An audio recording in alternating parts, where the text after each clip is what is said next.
At least 9 Palestinians were killed in a major Israeli offensive in Jenin, Tulkarm, and Tubas in the occupied West Bank, Palestinian health authorities said Wednesday.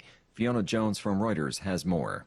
The assault is one of the largest seen in the West Bank for months, and it followed a series of smaller raids in the area over recent weeks. The Israeli military said this strike had killed 3 militant fighters. The armed factions of Hamas, Islamic Jihad and Fatah said they were detonating bombs against Israeli troops in the West Bank. The Israeli military said Wednesday's operation followed a sharp rise in militant activity in recent months, with more than 150 attacks involving shooting or explosives from Tulkarm and Jenin in the past year. Thousands of Palestinians have been arrested in raids, and more than 660 fighters and civilians have been killed in the West Bank and East Jerusalem since the war in Gaza began, according to Palestinian Health Ministry figures. Reuters correspondent Fiona Jones. Opponents of Nicolas Maduro take to the streets to revive protests disputing the results of the Venezuelan election. AP correspondent Haya Panjwani reports. The demonstrations in the capital, Caracas, come exactly a month after the fraught July 28th vote, in which Maduro was declared the winner despite strong evidence that opposition candidate Edmundo Gonzalez won by a nearly 2-to-1 margin. In weeks of on-again, off-again demonstrations, the opposition's rallying cry has been constant, but so far, ineffective. Opponents are demanding that election officials publish results from each polling station that they say would expose Maduro's attempts to steal the election. I'm Haya Panjwani. For pictures, videos, stories, and more, follow The Voice of America on X, Facebook, Instagram, and YouTube. And for additional stories, visit voanews.com. This is VOA News. The UN World Food Program is investigating 2 of its top officials in Sudan over allegations including fraud and concealing information from donors about its ability to deliver food aid to civilians amid the nation's dire hunger crisis, according to 11 people with knowledge of the probe. Freddie Joyner from Reuters reports. 5 of the sources who spoke to Reuters say investigators are looking at whether WFP staff sought to hide the alleged role of Sudan's army in obstructing aid amid a brutal 16-month war with a rival paramilitary for control of the country. When asked about the probe, the WFP said allegations of individual misconduct related to irregularities in pockets of our operation in Sudan are under urgent review by its Inspector General's office.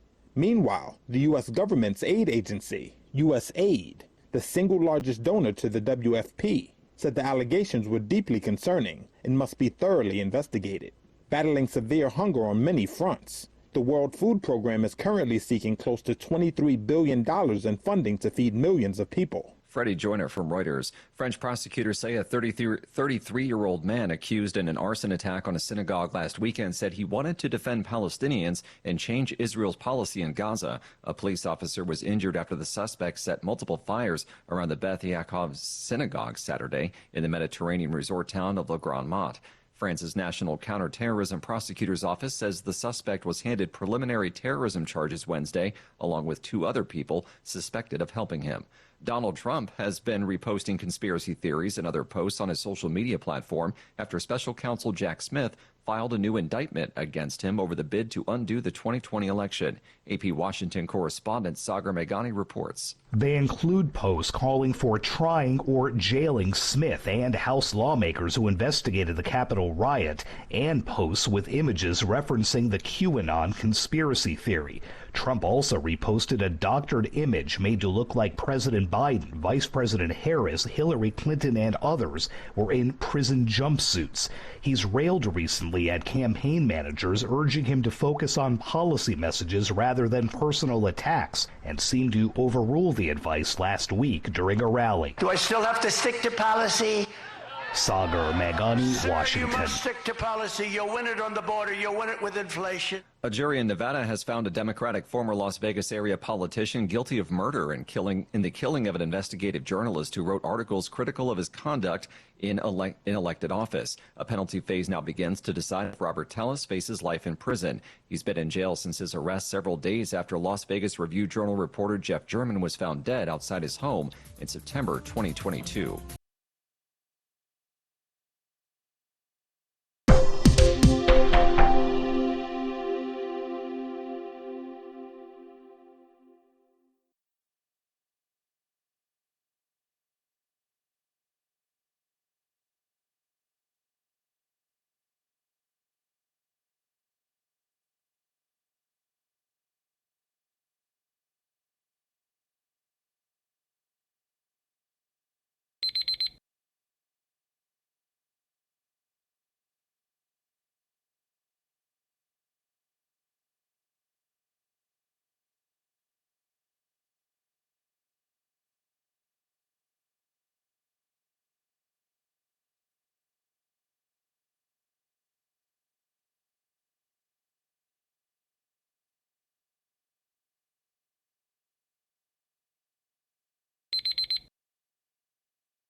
Thank you for watching. Can you do me a favor? Please leave a comment in the comment section below. That would really help. Thank you, and see you again soon.